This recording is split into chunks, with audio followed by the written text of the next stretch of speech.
வணக்கம், welcome to M2D max channel. டிஎன்பிஎஸ்சியில் இதுவரைக்கும் நடந்த எல்லா எக்ஸாம்ஸ்ல இருந்தும் பர்சன்டேஜ் சம்ஸ் மட்டும் கலெக்ட் பண்ணி நாம ஒவ்வொரு பார்ட்டாக பார்த்துட்டு வரோம். பிளேலிஸ்ட்டில் பர்சன்டேஜ் PYQன்னு இருக்கும், அதை செக் பண்ணி பாருங்க. அதனுடைய லிங்க் நான் டிஸ்கிரிப்ஷனில் கொடுக்குறேன். வாங்க இப்போ வீடியோக்குள்ளே போகலாம். உருப்படி செலவு உணவுக்கு 300, உடை 75, படிப்பு 40, வாடகை 75, ஏனையவற்றை 110. கொடுக்கப்பட்டுள்ள விவரங்களை விழுக்காடு பட்டை விளக்கப்படம் மூலம் வடிவமைத்தால் உடைக்கான செலவு விழுக்காடு ஆனது. உடைக்கான செலவு விழுக்காடு தானே கேட்டிருக்காங்க. இப்போ உடைக்கு எவ்வளவு செலவு பண்றாங்க? 75. இது மொத்தம் ஆட் பண்ணா மொத்தம் எவ்வளவு செலவுன்னு கிடைச்சுமா? 300 + 75 + 400 + 75 + 110. இது மொத்தம் ஆட் பண்ணா மொத்த செலவு நமக்கு எவ்வளவுன்னு கிடைக்கும். இது மொத்தம் ஆட் பண்ணா நமக்கு என்ன கிடைக்கும்? 600 கிடைக்கும். 600ன்றது மொத்த செலவு. இதுல உடைக்கு எவ்வளவு செலவு பண்றாங்க? 600ல 75 செலவு பண்றாங்க. அதனுடைய பர்சன்டேஜ் தானே கேட்டிருக்காங்க. அப்போ × 100. 2 0 கேன்சல் ஆயிடும். 6ஆல 75 டிவைட் பண்ணா நமக்கு என்ன கிடைக்கும்? 6 6 மீதி 1 6 2 12 மீதி 3 இருக்குமா? .0 6 5 30. இப்போ 12.5%. அப்போ உடைக்கான செலவு பர்சன்டேஜ் 12.5%. Option C. ஒரு எண்ணின் மதிப்புடன் 10% கூட்ட வேண்டும். அதனைத் தொடர்ந்து அந்த எண்ணின் மதிப்பிலிருந்து 10% குறைந்தால் கிடைக்கும் நிகர குறைவு சதவீதம் கேட்டிருக்காங்க. இப்போ ஒரு எண் இருக்கு, அது கூட சேம் பர்சன்டேஜ் இன்க்ரீஸ் பண்ணி டிக்ரீஸ் பண்ணா கிடைக்கிறது நமக்கு லாஸ்ட் பர்சன்டேஜ் தான் இருக்கும். அதை தானே கேட்டிருக்காங்க. அதுக்கான ஃபார்முலா என்ன? இப்போ இங்க சேம் பர்சன்டேஜ் தானே இன்க்ரீஸ் டிக்ரீஸ் பண்ணிருக்காங்க. அப்போ அதுக்கான ஃபார்முலா x + y + xy / 100. இங்க xன்றது 10% கூட்ட வேண்டும். அப்ப x = +10, y = 10% மைனஸ் பண்ணணும். குறைந்தால்னா -10. இப்ப சப்ஸ்டிட்யூட் பண்ணா என்ன கிடைக்கும்? 10 - 10 + 10 × -10/100 = இந்த 10 10 0 ஆயிடும். இந்த 0 இந்த 0 இந்த 0 கேன்சல் ஆயிடும். இங்க பிளஸ் இங்க மைனஸ் இருக்கு. பிளஸ் × -1%. அப்போ -1ன்னா குறைகிறது. குறைவு சதவீதம் தானே. அப்போ 1%. இங்க பிளஸ் மைனஸ் கொடுக்கல. ஆனா இங்க குறைவு சதவீதம் தானே கேட்டிருக்காங்க. அப்போ ஆப்ஷன் பி 1%.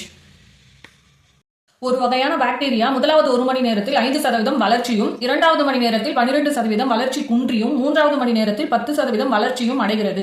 தொடக்கத்தில் அதன் எண்ணிக்கை 20% ஆக இருந்தது எனில் 3 மணி நேரத்திற்கு பிறகு அதன் எண்ணிக்கை என்னன்னு கேட்டிருக்காங்க. இப்போ இந்த மாதிரி தொடக்கத்தில் அதனுடைய எண்ணிக்கை கொடுத்துட்டாங்க. ஃபர்ஸ்ட் 1 மணி நேரத்தில் 5% வளர்ச்சி அடையுது, 2வது மணி நேரத்தில் 12% குறையுது, 3வது மணி நேரத்தில் திரும்பவும் 10% வளர்ச்சி அடையுதா? இந்த மாதிரி வளர்ச்சி குன்றி திரும்பவும் வளர்ச்சி அடைந்து திரும்பவும் குன்றி இந்த மாதிரி மாறி மாறி வந்துட்டே இருக்கலாம். அப்ப 3வது மணி நேரத்துக்கு பிறகு அதனுடைய எண்ணிக்கை என்னன்னு கேட்காங்க. இந்த மாதிரி சம் கேட்டாங்கன்னா இது 2 மெத்தட்ல போடலாம். ஒன்னு நார்மல் மெத்தட், இன்னொன்னு ஒரு ஃபார்முலா இருக்கு, அதை வச்சு போடலாம். ஃபர்ஸ்ட் இப்போ நார்மல் மெத்தட் என்னன்னு பார்க்கலாம். ஃபர்ஸ்ட் இங்க ஸ்டார்டிங்ல எவ்வளவு இருக்கு? 20,000 இருக்கு.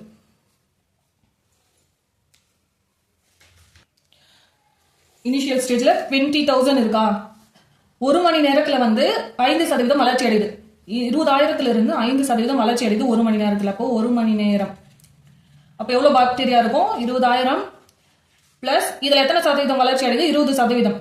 சாரி, 5% வளர்ச்சி அடையுதா? 20,000த்துல 5% வளர்ச்சி அடையுதுன்னா 5% 5/100. இப்போ இந்த 2 0 இந்த 2 0 கேன்சல் ஆயிடும். 5 2 10. 20,000 பிளஸ் 10 2 0 1000. அப்போ முதலாவது 1 மணி நேரத்துல எவ்வளவு பாக்டீரியா இருக்கும்? மொத்தம் 21,000 பாக்டீரியா இருக்கும். இது முதலாவது 1 மணி நேரத்தில். அப்புறம் செகண்ட் 2 மணி நேரத்தில், 2வது மணி நேரத்தில் 12% வளர்ச்சி குன்றியும் சொல்லிருக்காங்க. வளர்ச்சி குன்றியும் சொல்லிருக்காங்களா? அப்போ மைனஸ் பண்ணணும். 21,000த்துல 21,000 பாக்டீரியா இருக்கு. 21,000 பாக்டீரியாவில் 12% பாக்டீரியா குன்றியும் சொல்லிருக்காங்களா? அப்போ 21,000 மைனஸ் பண்ணணும். 21,000த்துல 12% வளர்ச்சி குன்றுது. அப்போ 21,000 × 12/100. இந்த 2 0 இந்த 2 0 கேன்சல் ஆயிடும். 21,000 மைனஸ் 21 × 12. 21 × 12 மல்டிப்ளை பண்ணா நமக்கு என்ன கிடைக்கும்? 21 × 12 மல்டிப்ளை பண்ணா 252. இங்க ஒரு 0 இருக்கு. அப்ப 2520. 21,000 மைனஸ் 2,520 மைனஸ் பண்ணா நமக்கு என்ன கிடைக்கும்? 18,480. இப்போ 3வது மணி நேரத்துல, இப்போ 2வது மணி நேரத்துல நமக்கு 18,480 பாக்டீரியா இருக்கும். இப்போ 3வது மணி நேரத்தில் திரும்பவும் 10% வளர்ச்சி அடையுது. அப்போ பிளஸ் வரும். எவ்வளவு பாக்டீரியா இருக்கு? மொத்தம் 18,480. அதுல வளர்ச்சி அடையுதுன்னு கொடுத்துருக்கிறதுனால பிளஸ் 18,480ல எவ்வளவு சதவீதம் வளர்ச்சி அடையுது? 10%. அப்போ இந்த 0 இந்த 0 இந்த 0 இந்த 0 கேன்சல் ஆயிடும். 18,480 பிளஸ் 1848. இது ரெண்டையும் ஆட் பண்ணா நமக்கு என்ன கிடைக்கும்? 20,328 பாக்டீரியா. அப்போ 3வது மணி நேரத்திற்கு பிறகு எத்தனை பாக்டீரியா இருக்கும்னா 20,328 பாக்டீரியா இருக்கும். Option A. இது வந்து ஒரு ஃபார்முலா வச்சு போடலாம். அந்த ஃபார்முலா வந்து என்னன்னா, இதுதான் அந்த ஃபார்முலா. இப்போ இனிஷியல் ஸ்டேஜ்ல எவ்வளவு பாக்டீரியா இருக்கு? 20,000 இருக்கு இன்டூ 1. ஃபர்ஸ்ட் வந்து வளர்ச்சி தானே அடையுது, அதனால பிளஸ் 1 பிளஸ் A/100. ஏன்றது வந்து எவ்வளவு சதவீதம் கொடுத்துருக்காங்க? 5%. ஃபர்ஸ்ட் மணி நேரத்தில் வந்து 5% வளர்ச்சி அடையுது. அப்போ 1 பிளஸ் 5/100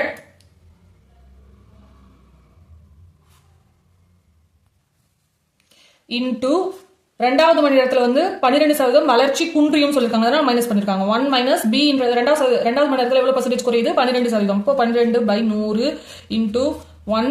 3வது மணி நேரத்தில் வந்து 10% வளர்ச்சி அடையுது, அதனால பிளஸ் சி வந்து எவ்வளவு? 10%. அப்போ 10/100. இப்போ இதை கேன்சல் பண்ணா என்ன கிடைக்கும்? 0.05. இதை கேன்சல் பண்ணா 0.12. இதை கேன்சல் பண்ணா 0.10. அப்போ 20,000 1 பிளஸ் 0.15 வந்து பிளஸ் 1. இன்டூ 1.05 இன்டூ 1 மைனஸ் 0.12 பண்ணா நமக்கு என்ன கிடைக்கும்?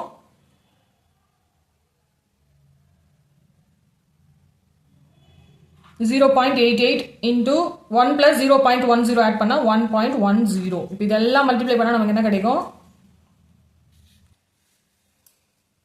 20,328. இந்த மாதிரி போடலாம், நார்மல் மெத்தட்லயும் போடலாம்.